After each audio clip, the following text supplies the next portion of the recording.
اس کے لیے میں معافی مانگتا ہوں، لیکن وہ اس طرح کے الفاظ ہیں کہ آپ جس ملک میں جائیں اس ملک کے قانون کا احترام کریں.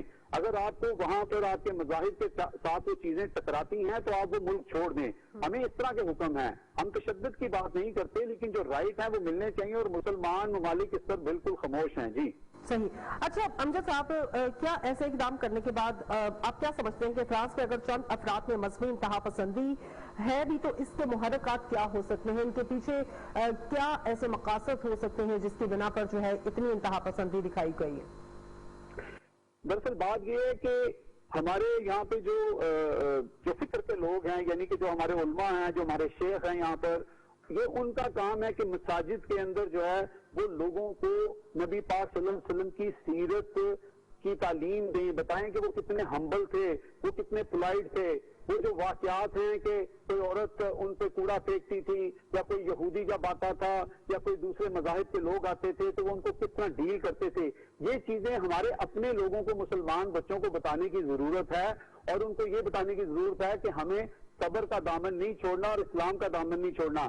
یہ جو شدت پسندی ہے، یہ اسلام میں اس کی کہیں پہ بھی اجازت نہیں ہے کہ اگر کسی نے غلط بات کی ہے اور آپ اس کو جا کے قتل کر دیں یا اس کو جانی یا مالی نقصان پہنچائیں. یہ رویے ہمارے پاکستان سے اور دیگر ممالک سے بھی دیکھے جاتے ہیں کہ ہم ذرا سی بات کے اوپر اپنا ہی گھر جلانا شروع کر دیتے ہیں.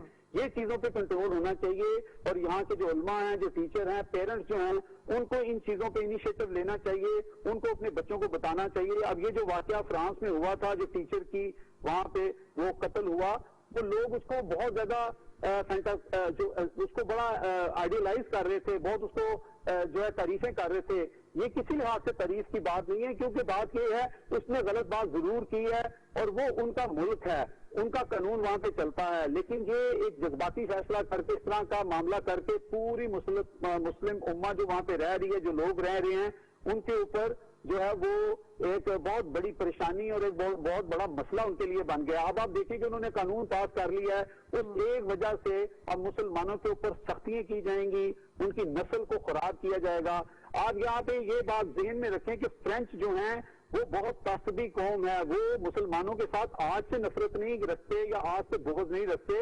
ان لوگوں نے جب ان کی الجیریا کے ساتھ الجیرین جو ان کی جنگ ہوئی تھی، اس میں جو مسلمان لوگ شہید ہوئے تھے، ان کی 43,000 لوگوں کی جو ان کے سر قلم کر کے ان کے سر یہاں پہ لے آئے تھے، وہ فرانس کے میوزیم میں آج بھی ان کے سر جو ہیں، ان کی کھوپڑیاں جو ہیں وہاں پہ انہوں نے رکھی ہوئی ہیں.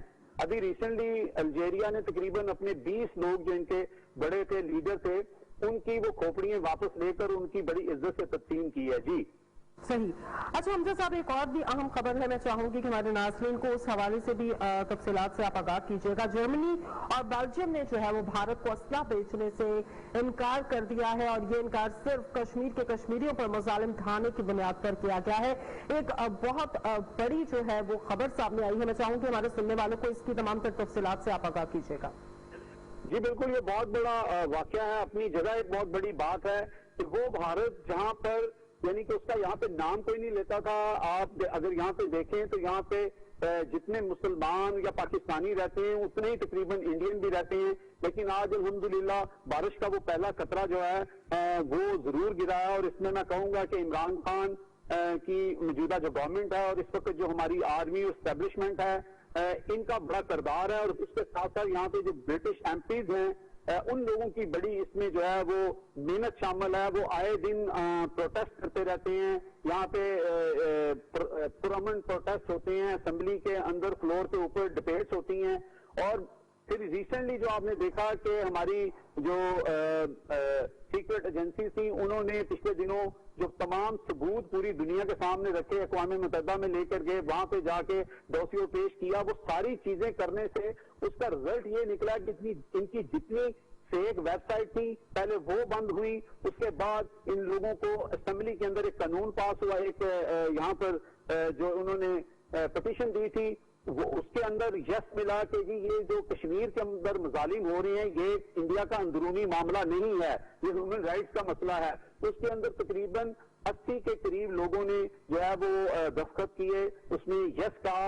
اور اس پہ اب آ کر یہ جو خبر آئی ہے کہ جرمنی کے اندر جرمنی اور بیلجیم کے اندر 2 کمپنیاں تھیں جو ان کو گنز سپلائی کرتی تھی ان سے انہوں نے گن کی ڈیمانڈ کی اور وہاں کی جو انسانی حقوق کی تنظیمیں ہیں انہوں نے پروٹیسٹ کیا. انہوں نے کہا کہ یہ ظلم کر رہے ہیں کشمیر کے اندر, سب کو نظر آ رہا ہے, اور آخر کار جرمنی اور بیلجیم نے ان کا اپلے کا یہ معاملہ بند کر دیا ہے. صحیح. امجد صاحب, بڑی خبر ہے کہ جرمنی اور بیلجیم نے جو ہے وہ ایک شٹ اپ کال ہم سے کہہ سکتے ہیں کہ بھارت کو دی ہے, اور ان کی جانب سے بھی کہا گیا ہے کہ کشمیر پہ مظالم جو ہیں وہ بند ہونے چاہیے کیونکہ یہ اسلحہ وہ وہیں پر جا کر استعمال کریں گے. پاکستان کو ہم دیکھتے ہیں کہ پاکستان نے ہمیشہ اس حوالے سے آواز بھی اٹھائی ہے اور کشمیر کے مسئلے کو حل کرنے کے لیے بھی کوششیں کی ہیں.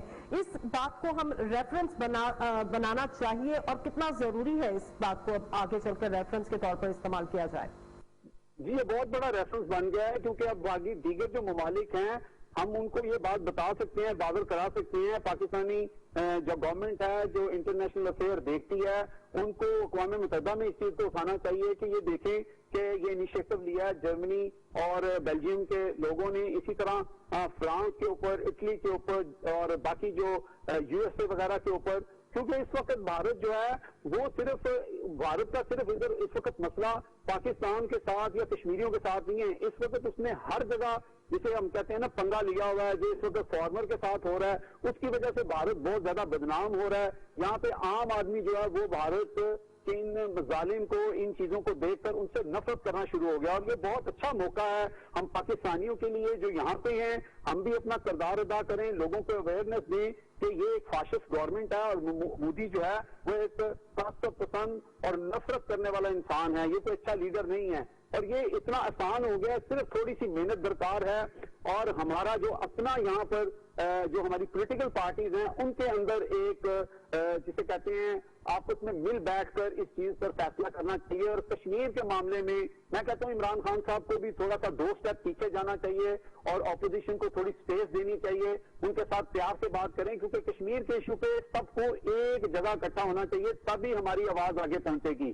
یہاں پر آپ نے کہ تمام اپوزیشن اور حکومت کو جو ہے کشمیر کے معاملے پر متفق ہو کے اس وقت جو ہے جو بھی اس وقت نزاکت ہم کہیں کہ وقت کی چل رہی ہے, ایک اچھا جو ہے ہمیں ریفرنس مل چکا ہے. جرمنی نے اس حوالے سے بڑے واضح انداز میں بھارت کو جو ہے وہ شٹ اپ کال دی ہے. بہت شکریہ امجد جارجی صاحب اس وقت ہمارے ساتھ موجود تھے, اور ان کا بھی یہی کہنا تھا کہ پاکستان کے پاس جو ہے اگر کشمیر کے مسئلے کو لے کر اس وقت اہم جو ہے وہ وقت ہے. اس سے پہلے بھی ہم نے دیکھا ہے کہ بھارت کے خلاف جو ہماری ایجنسیز نے ڈوزگیٹ جو تھا وہ بھی اس سے پہلے پیش کیا تھا, اور اب بھارت کو ایک اور جگہ سے جو ہے وہ انکار سننے کو ملا ہے. اس کے بعد جو ہے وہ پاکستان کو اس چیز کو ضرور ہائی لائٹ کرنا چاہیے اور کشمیر کے لیے ایک بار پھر سے جو ہے وہ بھرپور طریقے سے آواز بلند کرنی چاہیے. واپس آتے ہیں بریک کے بعد, آپ ہمارے ساتھ رہیے گا.